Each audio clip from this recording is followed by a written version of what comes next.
And I think I could have said no. Okay. But I don't know. Okay.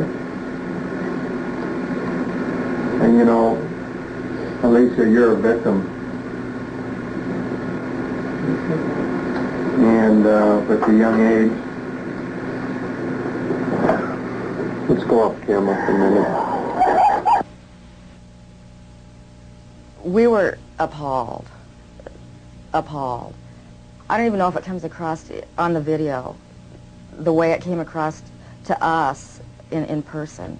It was incredible. It's incredible what these kids went through, I think.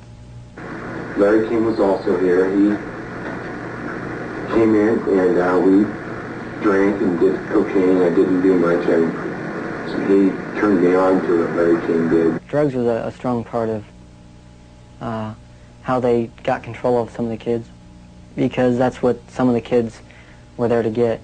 They would do the sexual acts and then be provided with cocaine or whatever type of drug they wanted. Heroin, you know, I don't know, but that was my drug of choice, you know. Till this day, I remain an addict, you know. And those of us that didn't like to be involved and didn't want to be involved were threatened. Okay. Oh, so, and who would do these threatening remarks? Larry King. Do you think Larry King personally did? I mean, I think he did.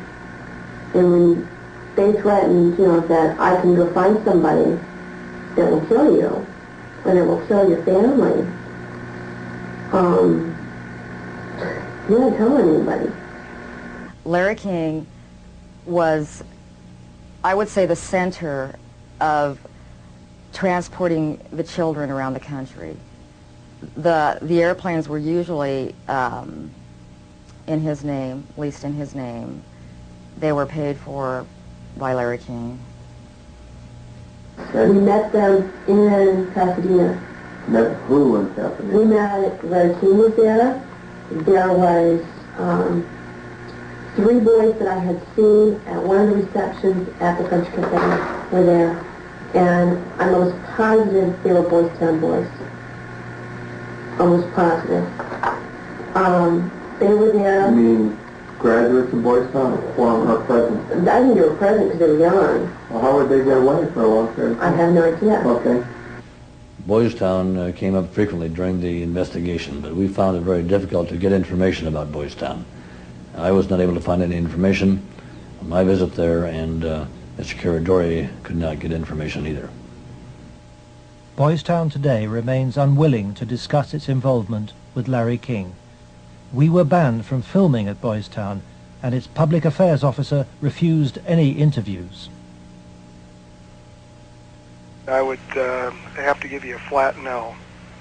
I'm just going to tell you at this point that we will not participate with you. We have no interest in talking to you folks. It's something that we don't even care to delve into.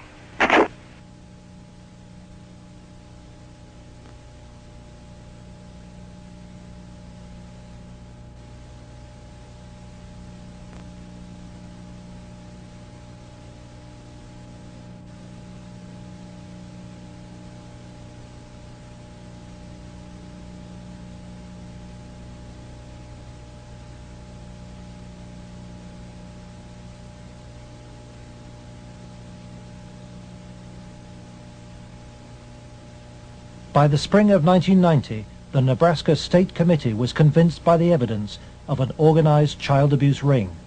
Its chairman, Lawrence Schmidt, sought the advice of his lawyer, John DeCamp. On his advice, Schmidt turned over all the sworn evidence to the FBI. But immediately, the videotape testimony was leaked to a hostile local media. The media immediately started discrediting the witnesses. They were, the witnesses came across in the media, in the Omaha World Herald, especially, as the criminals.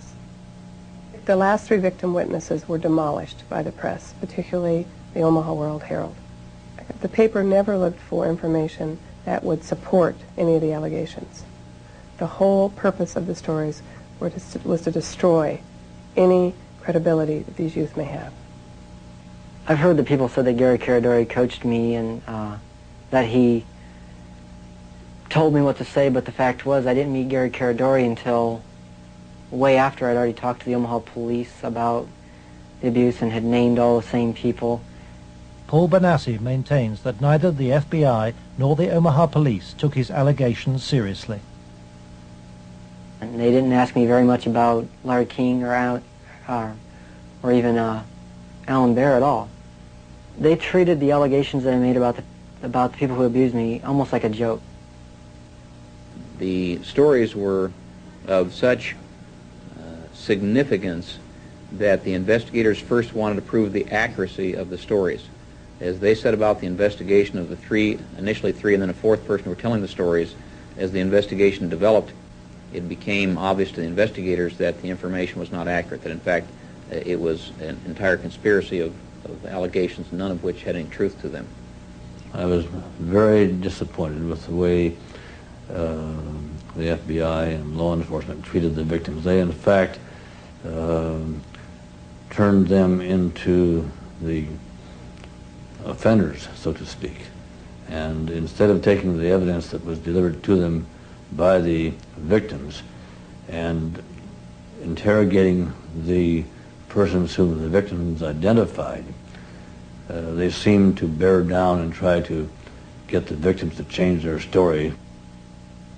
It seemed to the investigators that the establishment of Omaha was closing ranks. Then Troy Bonner was brought in for questioning by the FBI. The FBI's attitude was, just no, these kind of things don't happen. From the first interview when I went, and realized they don't believe a fucking thing I'm saying, they were just appalled, but I realized what that look in their eye was back then. It was fear. It was fear of them, I had witnessed, firsthand things that would, destroy this city, people, a position, what I mean? It's not going to be believed, they said. It will not be believed. You will be found guilty of perjury, and they weren't telling me maybe. They were saying, there's no way. You go on with this story, you're going to jail. That was said to me direct. Troy Bonner agreed to withdraw his videotape testimony.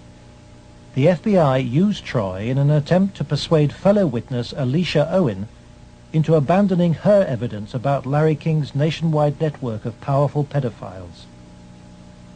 We have obtained the recording of the phone call made by the FBI on March the 9th, 1990. It is significant evidence for John DeCamp. This is Special Agent Michael F. Mott. The following will be a consensually recorded telephone call between Troy Bonner and Alicia Owen. Hello? Hello. Hi. Hey, what's going on? I'd like to ask you that. Talk to me. No, you talk to me. I don't understand why you're lying. Why are you lying?